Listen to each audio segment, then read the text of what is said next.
dibilang Mayor Teddy harusnya melanggar undang-undang TNI, ya kan, harus mundur. Harus saya klarifikasi bahwa Mayor Teddy itu ya bukan menteri.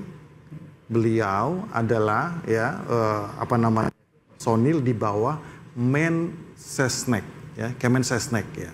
Nah, tingkat eselon 2 dan berdasarkan undang-undang TNI itu nggak wajib mundur. Nggak usah ambil contoh jauh-jauh. Di Kemensesnek dan di yang lain itu ada yang setingkat eselon 2 ya dari militer, namanya contohnya.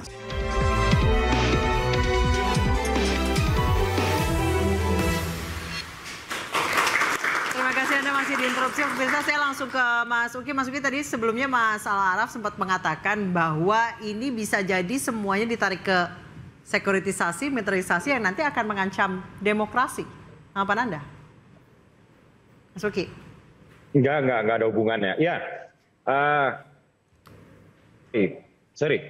ini enggak ada hubungannya dengan militerisasi ya. Jadi sekedar informasi aja. Jadi tadi saya baru aja menyadari bahwa saya belum mengatakan ya bahwa retreat ini tidak dilakukan di Akmilnya per se, ya, tapi di sebelahnya, yaitu di lapangan golf, namanya itu adalah Borobudur International Golf. Jadi ini tidak sekali lagi ya, saya tegaskan, ini tidak dilakukan di Akmil. Tadi saya juga sudah tanyakan ya ke beberapa personel ya, bahwa tidak mungkin juga, kalaupun memang ingin dilakukan di Akmil, tidak mungkin juga dilakukan di Akmil, karena di sana kan ada taruna-tarunanya ya, dan barak-baraknya juga penuh dan lain-lain gitu. Jadi memang ada pembentukan kedisiplinan iya ya, tapi itu kan umum ya. Maksud saya nggak perlulah kita takut dengan pembekalan yang sifatnya untuk membangun kedisiplinan. Tapi yang jelas ini tidak ada ya tidak ada hubungannya dengan militerisasi. Baik. Tujuannya adalah untuk membangun team building, membangun kompakan, soliditas, mengikis ya sekat-sekat psikologis di antara anggota kabinet, terutama mereka-mereka yang tadinya berseberangan di kontestasi pemilu,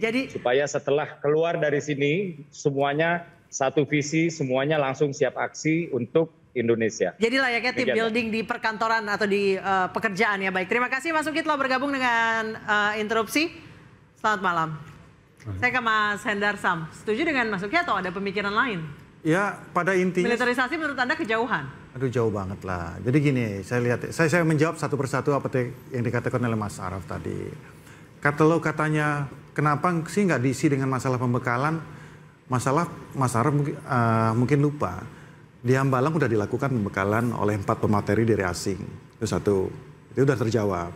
Kedua, dibilang Mayor Teddy harusnya melanggar undang-undang TNI, ya kan, harus mundur. Harus saya klarifikasi bahwa Mayor Teddy itu ya bukan menteri. Beliau adalah ya personil di bawah Mensesnek, ya, Kemensesnek ya. Nah, tingkat eselon 2 dan berdasarkan undang-undang TNI itu nggak wajib mundur. Nggak usah ambil contoh jauh-jauh. Di Kemensesnek dan di yang lain itu ada yang setingkat eselon 2 ya dari militer, namanya contohnya Setmilpres, Sekretaris Militer Presiden. Itu setingkat 2. Jadi udahlah, itu clear lah untuk masalah-masalah gitu. Jadi maksud saya kita nggak usah juga tarik terlalu jauh dipolitisir. Bahwa memang waktu 3 hari ya untuk menyelesaikan masalah bangsa pasti tidak cukup. Karena seperti kata Pak Prabowo, kita ini nggak punya tongkat Nabi Musa, drop langsung selesai. Tapi ini awal yang baik, kita harus melihatnya secara... Pasal 47 ayat 2 Undang-Undang TNI juga tidak memungkinkan di Sesnek, Mas. Hanya sekarang, 10 kementerian yang dimungkinkan di dalam pasal 47 ayat 2. Sekarang pertanyaan saya. Ini kita sudah closing statement sebenarnya. Yang pertama, Kementerian Koordinator Politik Keamanan, Pertahanan Negara, Sekretaris Militer, Intelijen Negara, Sandi Negara, Lembaga Ketahanan Nasional, Dewan Pertahanan Nasional, Search and Rescue, Narkotik Nasional, dan Mahkamah Agung. Ya, saya secara fakta saja. Sesnek tidak diatur di dalam Undang-Undang TNI. Setmilpres yang diatur ada di pasal 47 ayat 2. Setmilpres yang ada di Kemensesnek saat ini, yang ada di pemerintahan Pak Jokowi sebelumnya, itu sudah ada perintah terjadi. Apakah melanggar undang-undang TNI? Sekretaris Militer Presiden diatur di dalam pasal 47 ayat 2. Iya, tapi itu itu setara eselon 2. Pak Teddy itu ada di Sekretaris Kabinet. Mas perlu paham, ada Mensesnek, ada sekretaris kabinet, ada sekretaris militer. Baik. Jangan. Di dalam undang-undang TNI yang diperbolehkan hanya di sekretaris militer, beliau di sekretaris kabinet. Jadi itu undang-undang TNI. Nah, ini yang salah. Bahwa ya kan terminologi menteri sekretaris kabinet, menteri sekretaris kabinet dan menteri Seskap itu berbeda. Beliau ini bukan menteri, bukan Menseskap. Tadi Mas bilang dia di bawah sekretaris negara, iya apa kan? Menteri Sekretaris Negara. Sekretaris Negara tidak masuk di dalam pasal. Sekarang saya aset Milpres yang ada di zaman Pak Jokowi melanggar undang-undang TNI atau tidak? Sekretaris Militer Presiden diatur. Baik, waktu iya. sudah habis Itu eselon 2 dia dari militer juga. Apa bedanya dengan Bapak waktunya sudah habis, durasinya sudah habis. Saya kasih kesempatan Pak Heru. Melawan undang TNI. Gitu loh.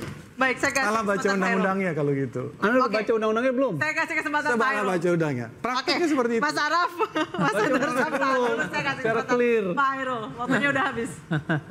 Ya kita kembali ke retretnya aja ya. Retretnya aja. Kita kembali ke retret. Retretnya. Ini sebenarnya ya tadi saya kembali bahwa Masalah retret kok kebayar TNI gitu loh. ini soal apa namanya bagaimana Kabinet Merah Putih ini ingin memulai dengan menyatukan visi bersama, kemudian untuk bisa apa namanya seperti tagline-nya tadi apa namanya siap beraksi lah begitu ya.